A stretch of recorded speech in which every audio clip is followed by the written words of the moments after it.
guys, and welcome to the Sasbury AI podcast. My name's Chase Cade, the lead content director at Sasbury Labs, and I'll be your MC for today's episode again. Today's topic is empowering developers with AI, and we're diving into how AI is reshaping software development, organizational culture, and business strategy. So, guys, I'll be here to make sure everything runs smoothly, and if you need anything pulled up during the podcast, like stats, links, resources, I got it. And if anybody has content creation questions related to today's topics, I'd be happy to jump in. So let's get straight into it. Chris Cade. Hello, everyone. I'm Chris Cade, one of the founders of Sasbury Innovation Labs. And today we welcome someone who has been in the trenches developing advanced innovation his entire career. Joining us is Chris Gagne, Senior Solutions Engineer, Developer Tools and Platforms at Microsoft. Chris's mission is to empower developers with world-class AI tools and help shape the future of software development. He's worked closely with private and public developer teams globally and has held a senior role at Microsoft for over 12 years. Chris, thank you for being our guest. And I want to jump right into this. Are you seeing developers build with these new tools? Are you seeing companies win? Can you share a bit about what you've been working on, your current role at Microsoft, and tell us, are companies winning with AI? Hey, Chris. Well, first and foremost, thank you for having me. Always enjoy our conversations and really thrilled to be here. Short answer is yeah, of course. Absolutely. I mean, the whole vibe coding movement is evidence of people using AI tooling to build software. And I think it's pretty cool, actually. At first I didn't love the term vibe coding. I don't know why. It just kind of rubbed me the wrong way. But the more that I thought about it, the more I realized I've been working my whole career to empower developers and try to bring people into the wonderful world of software development. And we have more people banging at code than ever before. So yeah, for sure. We've got people that are building professionally using AI tooling. We have people that are building for hobby, and we have people that are just throwing prompts at AI and seeing what comes of it, which I think is an amazing learning opportunity. But focusing in on the professional space, I see major banks adopting tooling like GitHub Copilot. I see federal departments starting to move in that direction. I see it across all industries. And while, we may still be on the infancy of this AI empowered developer movement, we see people starting, and that's exactly what we need to be seeing right now. Well, that's really good to hear, because without developers, these tools aren't going to really bring an impact to business or private sector, public sector. And segueing into the future of programming. And I'll have to start by saying that the media is claiming that 85, 90% of these investments are failing, which I completely disagree with that MIT study. And I'm constantly reading that programmers are done. There's no such thing as programmers moving forward. So while I agree the title programmer may be fading, I believe AI engineers will be needed even more than ever. What are your thoughts on the future of developers' career? Yeah, this is actually a topic that's so near and dear to me. I despise all the fear mongering that's going on. The backing behind it is often either someone's trying to sell you something, or they're resistant to the topic of AI, and therefore they're spreading, hate and rumors. And, I want to start by just kind of highlighting a pretty obvious fact. If we look backwards, we've got decades and decades of software that needs to be migrated, modernized, maintained, not to mention all of its associated tech debt. When we look forwards, we're on the cusp of interacting with each other, our devices, and our environments in entirely new ways. It's going to be developers that address those problems. And so I would argue that the developer is needed now more than ever. I've been in the field long enough to see a number of developer evolutions, and this one has me more excited than any of the past, and just because of the sheer raw power that it can bring to a developer, a competent developer. And, I do think that if there are folks out there that they are living in the code file, that is the scope of their attention. I'm in a code file. Then yeah, they're likely to be less needed, and that's a harsh reality. However, I've worked with very few developers, and at this point in my career, I've worked coast to coast here in Canada, interacting with thousands of developers and their teams and their organizations.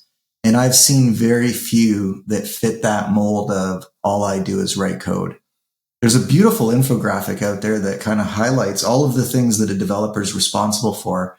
And I think the stat was like maybe 14% of that is actually coding.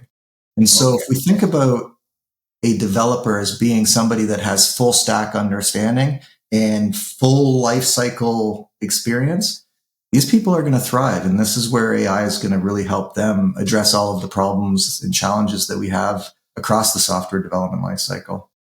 I couldn't agree more. For those of you who don't know, I spent 7 years at Microsoft, and that's how I originally met Chris. Good He was leading our division called Premier Support for Developers, and we would mutually go into our accounts in the West and talk about how we can make them more efficient. But every show I go to, every speaker I seem to go to and see right now, it's all about security. And I'm actually seeing companies saying, we can't do anything yet because we need to address security. So security versus innovation. Let's talk about security. I hear people are hesitant to use AI due to these security concerns. And while it should be top of mind, it can't stop them from trying. How should organizations balance the security concerns with the need to experiment and innovate with these new AI tools?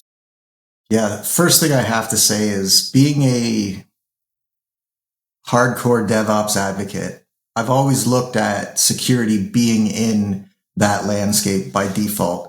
We always see terms like DevSecOps but I've always considered security of utmost importance in all we do as a developer. And I think that the emphasis on building secure solutions has been increasingly more important as the world has gone deeper digitally. And for good reason, right? I always say, for every one person that's trying to do good with AI, there's probably a fleet of 10 plus that are trying to do bad.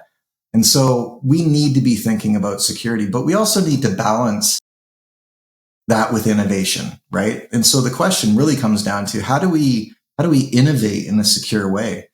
And my short answer is just be smart about it, right? We don't, and this really isn't a different message than it's always been in software development. Don't use production data as your test bed. Don't use production environments or shared environments where you could introduce risk to something that's up and running in a production environment. So in other words, experiment in a closed, contained manner, right? And you can be very secure and very experimental by just following some ground rules as to what to do and what not to do. And again, those ground rules are things like, if you are using data that originated in another system, obfuscate it so that it's not identifiable. Don't use personal identifiable information, and again, run it in controlled environments. We live in an amazing time where we can spin up an environment in the cloud and we can contain it and we can do what we need to do in it. I think that keeping security top of mind, even during experimentation, is important, but I also think that it should never stop us, right? Again, it comes down to just good practice and making the right decisions to not expose, sensitive information.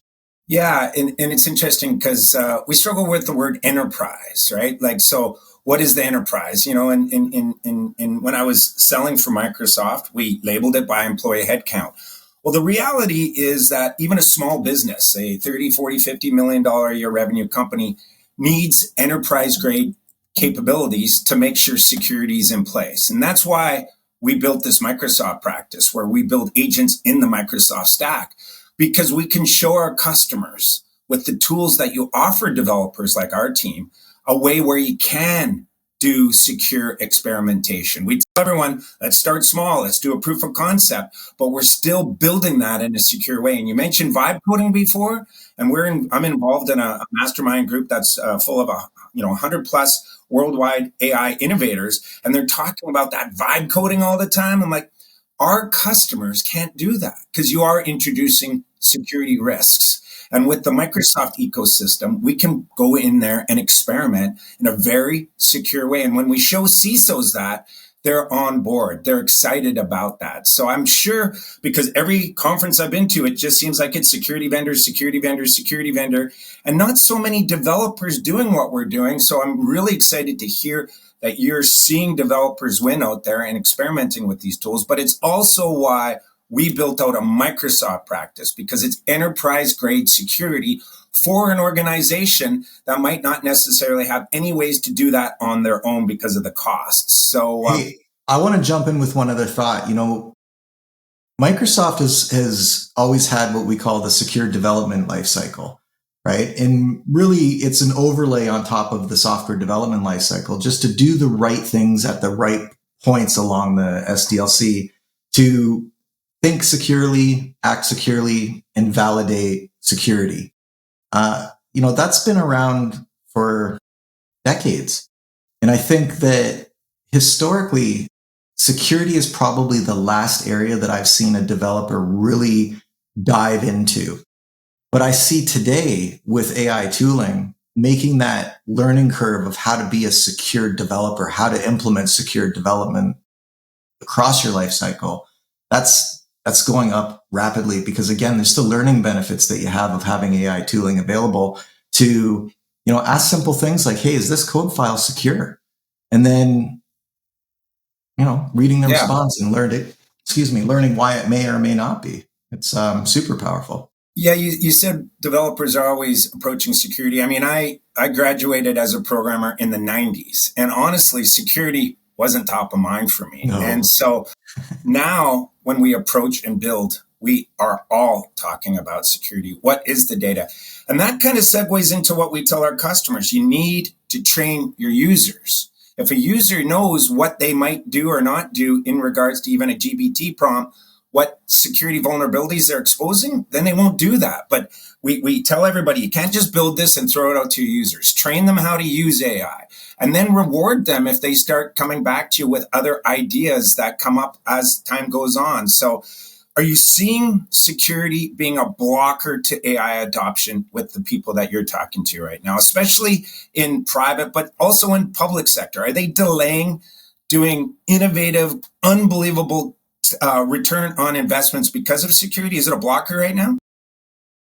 Yeah, for sure. There's a lot of risk aversion in moving forward with AI, and security is amongst the top of the items as to why. I think that it's easy to make a mistake, right? Yeah. And it's easy to introduce an exploit into your code or store a secret or. The truth of it is that it's a blocker, yes, but it really shouldn't be. Right. I don't think it should be a blocker, but it should be something, again, that's brought top of mind. Being in the DevOps space for as long as I've had, the number of times that I've said shift security left, right, I can't even put a number to that. If I only had a nickel. And the truth of it is it's, again, to my earlier point, it's easier now to shift security left than ever before. And so we're actually empowered more now than we have been in the past to build securely.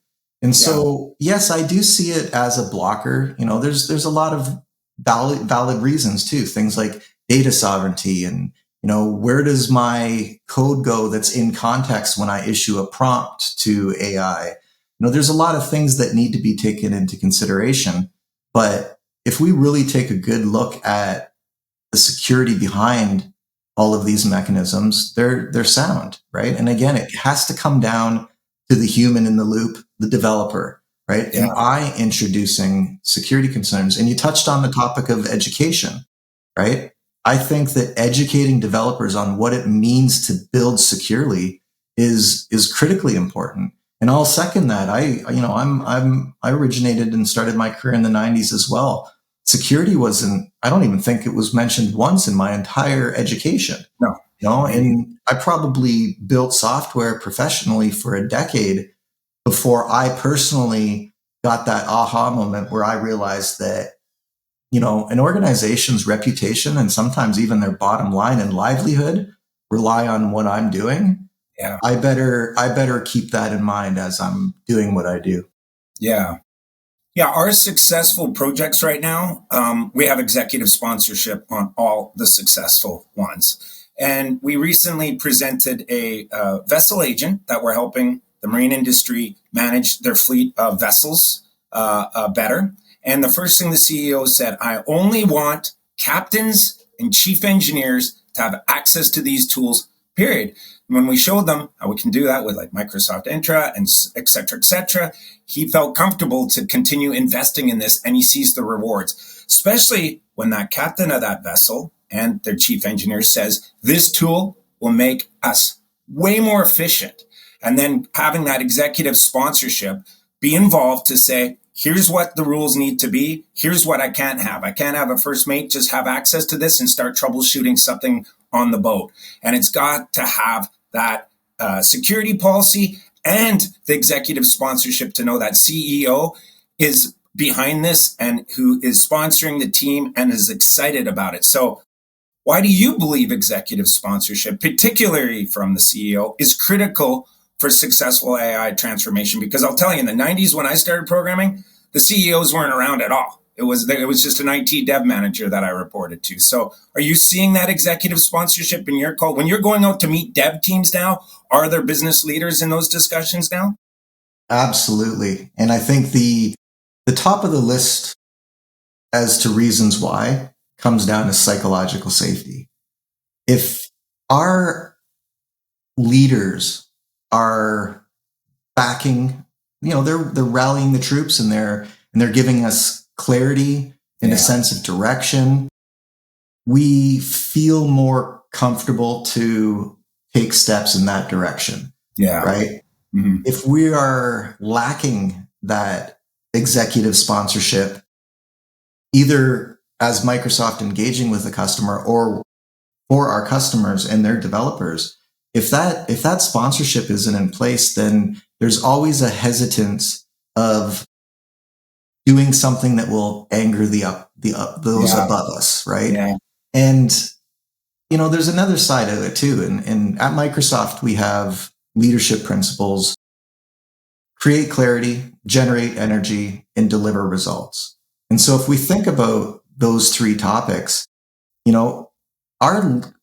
our topmost leaders, they have this opportunity to drive clarity in terms of the why. Why are we doing what we're doing? Why are we heading in the direction? How does it impact our business? I've always said developers have this tremendous amount of decision-making power that is often misunderstood or not even understood at all. Again, to my earlier comments of being able to make or break an organization. Yeah. If I don't have clarity of direction, then again, I'm maybe plotting a course that I'm unsure of where I'm heading. If I don't have energy being created by my leaders, I might be questioning myself as to why I'm even doing what I'm doing. And, both of those things ultimately should be leading to the topic of delivering results. And so where we have executive sponsorship, what we're seeing is this sense of it's okay, right? And if they really bake this into their culture, we've used the term experimentation a number of times already. We need to have a culture where it's safe to experiment, where failure is accepted because it's the best opportunity for learning. Without that sponsorship, there's fear. And without, with having fear in the mix, every step is questioned, right? Yeah. I can't see this working without executive sponsorship. I love when the CEOs join in because it's so much better, this AI transformation. And transformation has never been the same as it is today. Before, it's like, the CIO and CTO are going to roll out this huge transformational roadmap of new technologies, whether it's SAP or some very complicated ERP. This is different. The whole business is going to evolve where you're going to have an AI factory within your business. running and delivering your products and services. So executive sponsorship, key on everything we're doing. But let's talk about Microsoft's journey. And we were talking yesterday a little bit about back in 2012, how Canada would be a test bed for a lot of Microsoft's rollouts. So can you share examples of how Microsoft's own digital transformation journey is prepared for AI adoption now? Yeah. I'm gonna start by saying this, and I'm gonna bring this to the developer for a moment. Yes. The topic of agility, not necessarily agile software development, but agility is critical in a business.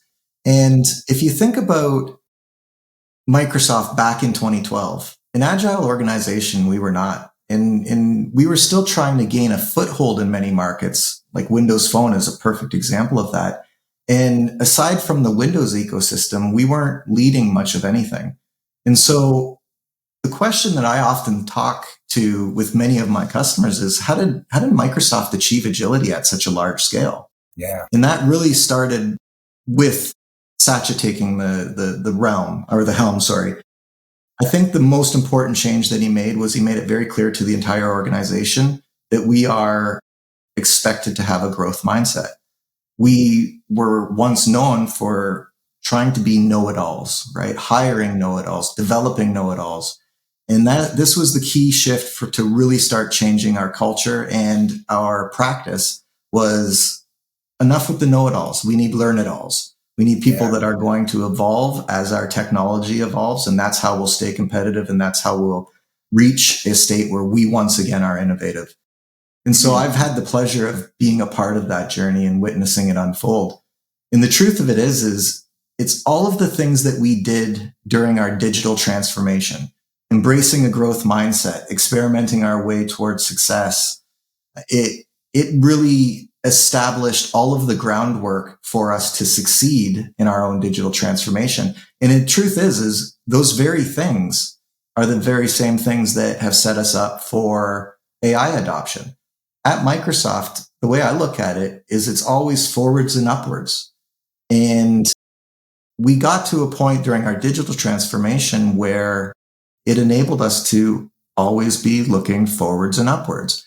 And so as we head into this era of AI, the very things that we did to transform digitally paved our path to being able to transform with AI. And if you think about the topic of DevOps, patterns, principles, practices, underpinned by culture, one and the same. And the sum total gain from what we did was increased agility as a business. And so it's with that agility that we've been able to move ourselves forward into the age of AI. Bringing it back to my topic about the developer one sec. It's rarely the developer and their pace of coding that's the problem. It's more often than not the systems around them. And so if you don't have your DevOps ducks in a row, it's really hard to say, go faster. We can write more code for sure, but we're just going to gum up the systems even more. That's really good. And having Satya being an engineer doesn't hurt at all. Like he knows this agility topic better than most on the planet, believe me. Probably better than all people on the planet to some extent. And so what's interesting for our practice too is we've been talking to enterprises and what I'll call SMB. And I'm seeing SMB invest or do quick wins on proof of concepts quicker and faster than these enterprise. So small organization strategy. What would you recommend practical steps a smaller organization can take to just get started with AI? And even with limited budgets and resources, the small organization needs to do something just as bad. And what would you suggest to them on how they can approach this that doesn't have a huge tech team on staff? You know, I think the truthful answer is you already answered. It's experiment, think small. This is another thing that I missed about our transformation at Microsoft. We think big and execute small, right? And I think regardless of the size of organization, we should be thinking big, dream big, go for gold, right? But focus on the steps that are in front of you. So regardless of how many people, size of organization, it could be somebody that's an individual or it could be an enterprise organization of thousands. If we set a clear goal and we think big, but really focus in on the baby steps, then at least we're moving forward. And so my first answer would be always be moving forward, right? But I really do think that the trick of it all is in what you said: experiment, try things. And there's so many benefits there. One, if you're thinking thinking big, but executing small, when you are experimenting and you fail, this is what agility is all about, right? Do we redirect? Do we scrap the idea? But we did it in a way that we didn't get too far down the road. There's this mindset, right? The sunk cost fallacy, if you've ever heard the term, where we've put so much money and so much time and so much effort into something that we can't possibly turn back now, right? But it's false. I mean, I've seen a lot of organizations continue down the path that they've been on simply because that's the path they know the best. And that's the path that they've been on. For any organization of any size in this modern era, things move way too quickly to get too far down the road without assessing how things are going.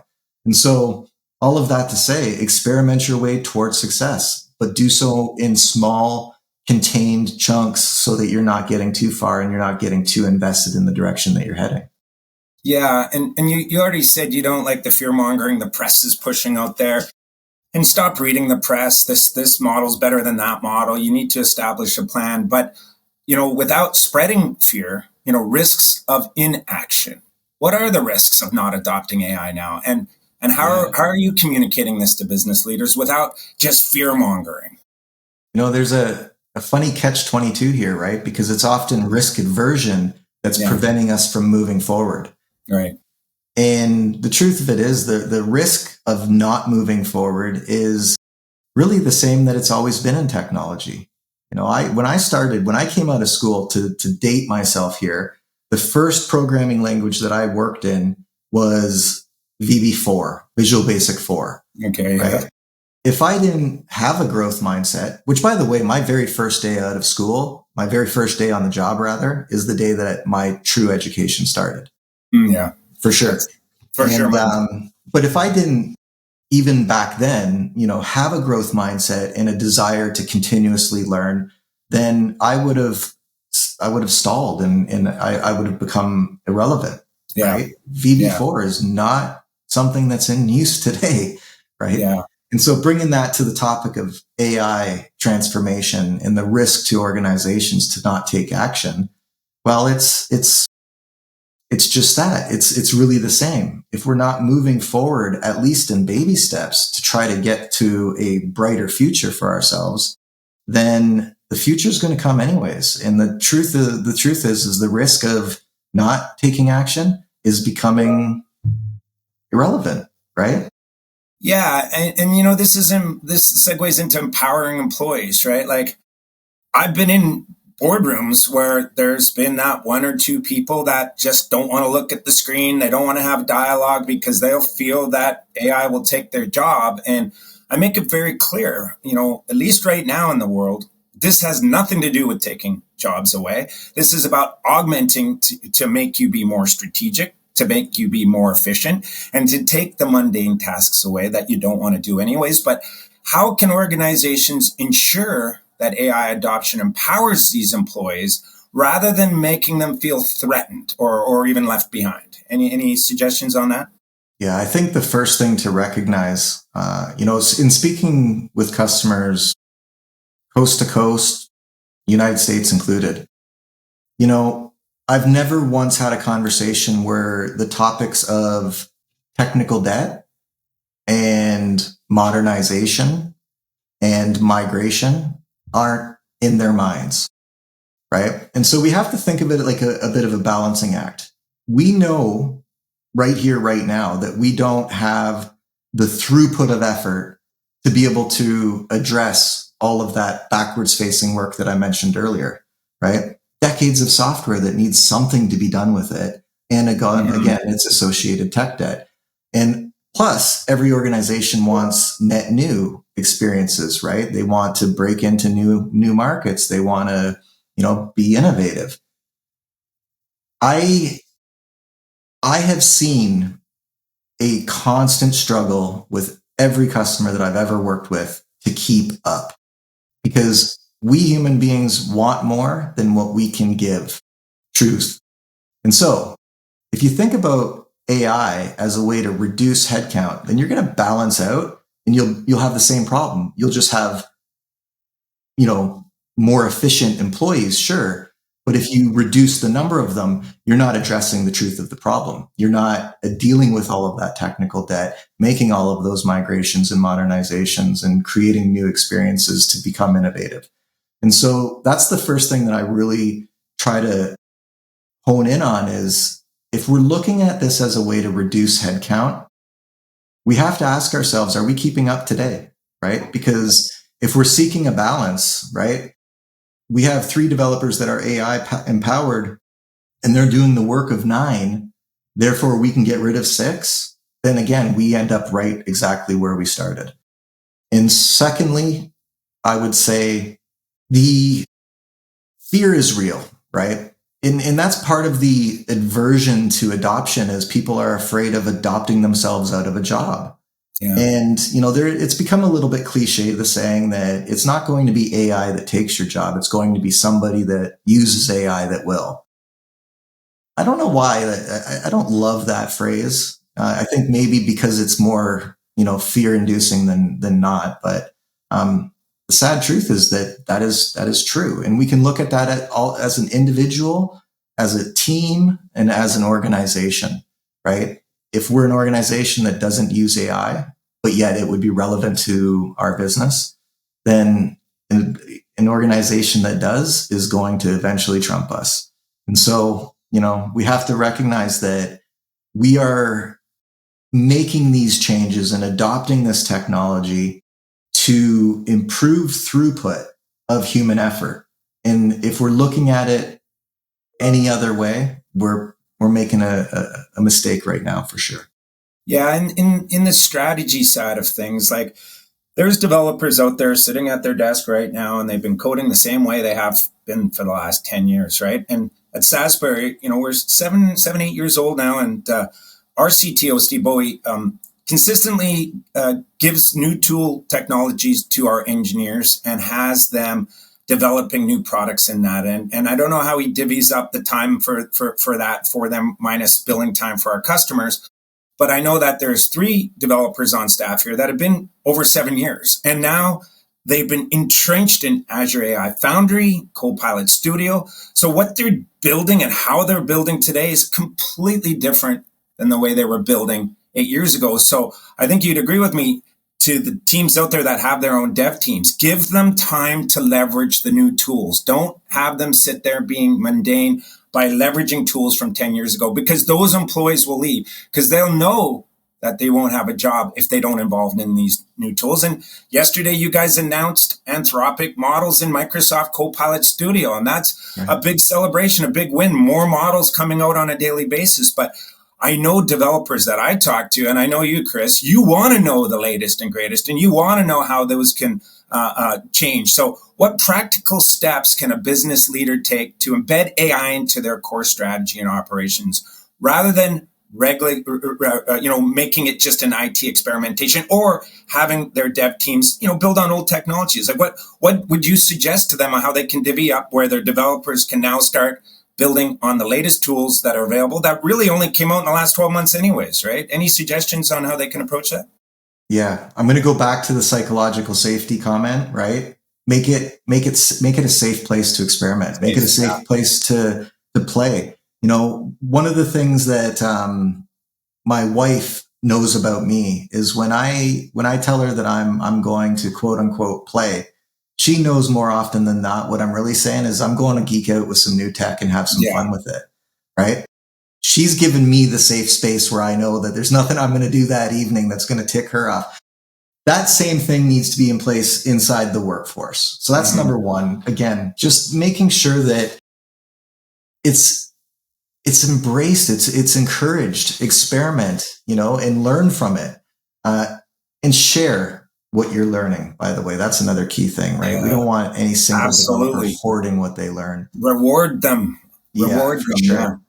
I do got to say though, I think I see a lot of like failure in the AI adoption space that all point to one key thing, right? A lack of intention, not really truly understanding the why.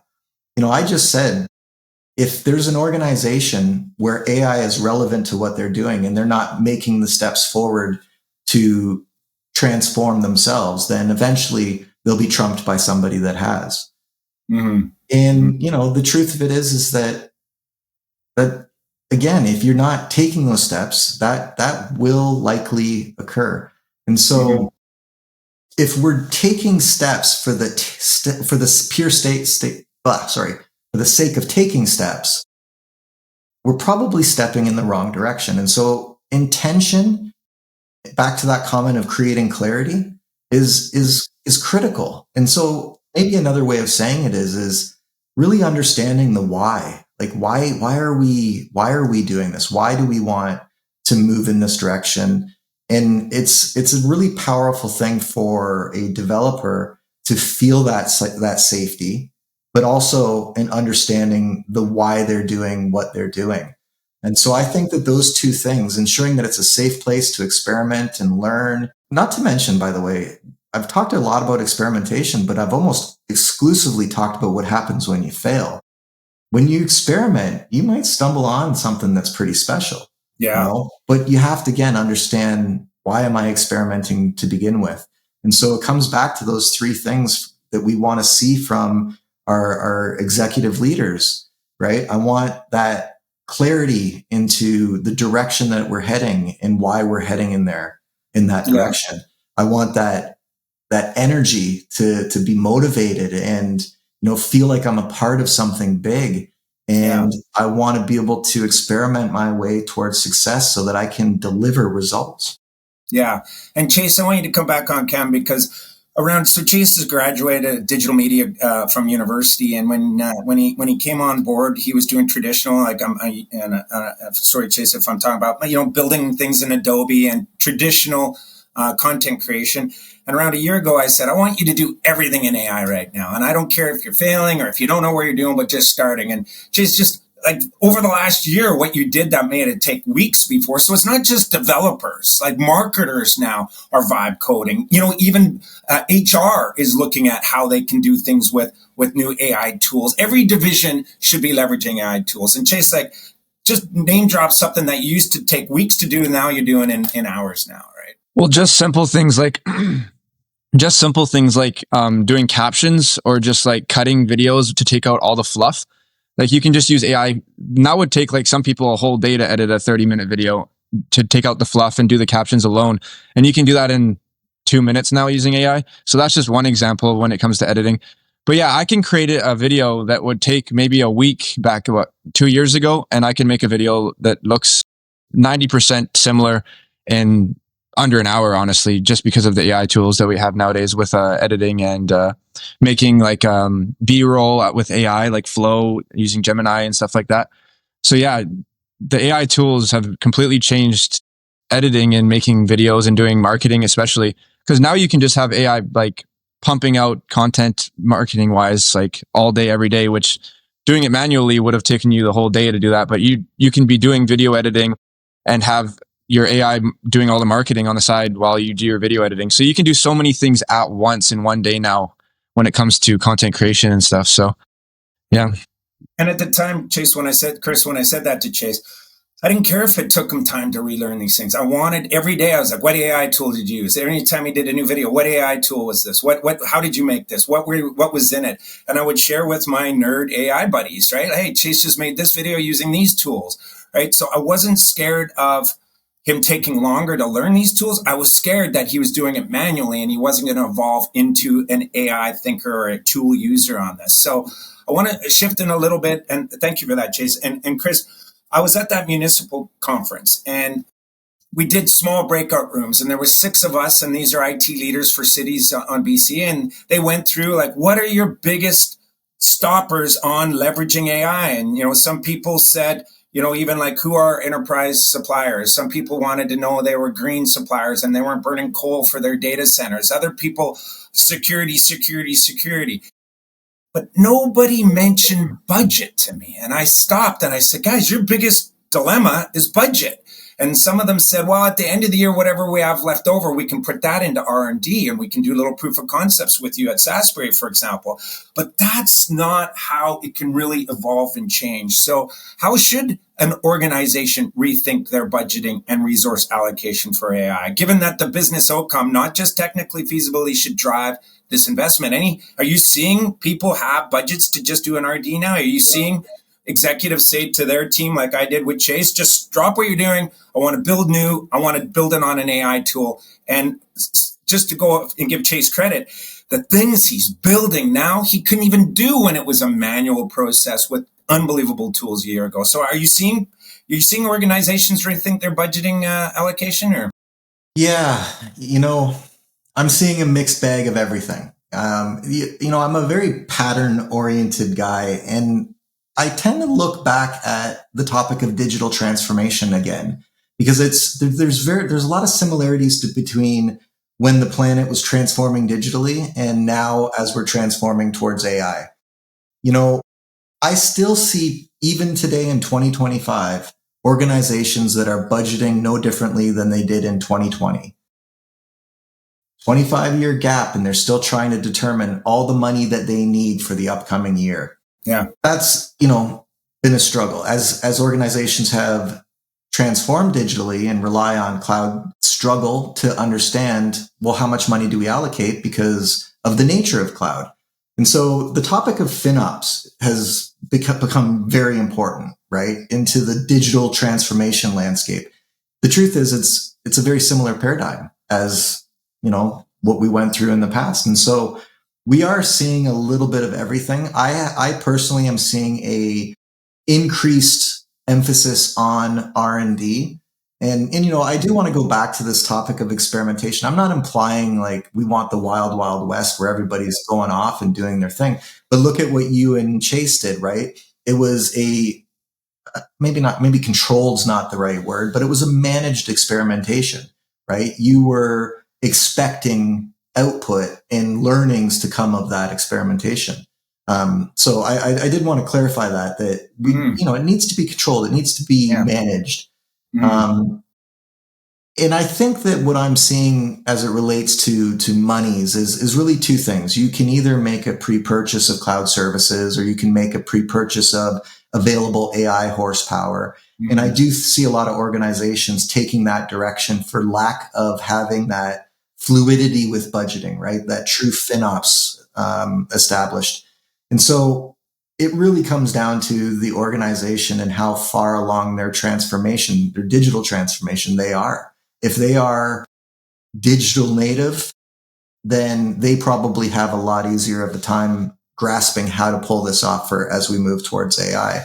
If they've struggled with financing as it relates to digital and cloud spend, et cetera, then they're going to have those same challenges going forward with AI.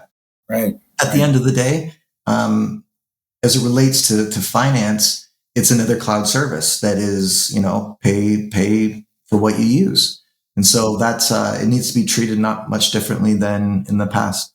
Yeah. And I know with our own development team, Steve Boy, our CTO, he has pushed them into Azure AI Foundry and Copilot Studio and a number other of these advanced tools that just literally came out in the last 12, 24 months. And the feedback from him is that our team is excited. And actually, we built their career capabilities up.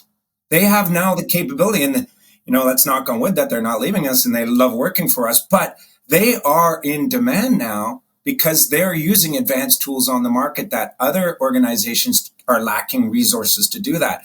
So we're investing in our employees so that they could use the latest. And when I was at Microsoft with you, we had Goldcorp as a customer. And I remember, introducing them to HoloLens and machine learning AI, and things were totally different down there.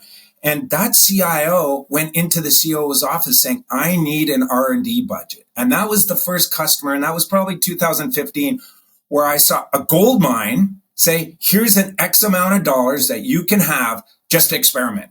That gold mine now has autonomous vehicles in all of their open pit mines around the world. They were able to invest without any fear of being reprimanded of lost budget dollars, because it was purely there to experiment with. So I do encourage, whether you're a small business or large business, enable your employees to have a little fun and to do a little bit. And if they succeed, reward them. I interviewed Philip Yu from AXA Insurance a month ago or so.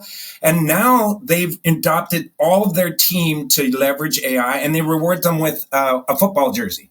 And everybody wearing these football jerseys, it's a proud thing. They're walking around the office. And that means that you came up with an idea that AXA Insurance rolled out that benefited them to be a stronger, more digital organization. So, Chris, thank you for sharing your insights and experience with us today. It's clear that the future of software development and business at large is being shaped by how we embrace and integrate AI. From the importance of executive sponsorship to the cultural shifts needed for responsible experimentation, your perspective helps us with what it takes to lead in this new era.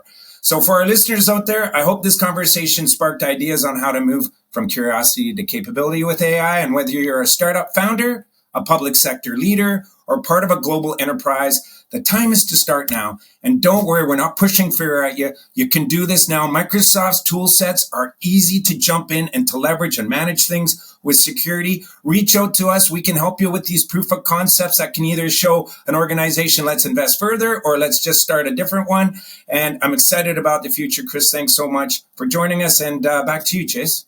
Yeah, thanks, Chris, for joining us. That was a really good podcast, really good insights. I enjoyed it. I'm sure we'll see you again sometime. Thanks Yeah, for having me. yeah. And so I guess for now, we'll be signing off of the Sasbury AI podcast.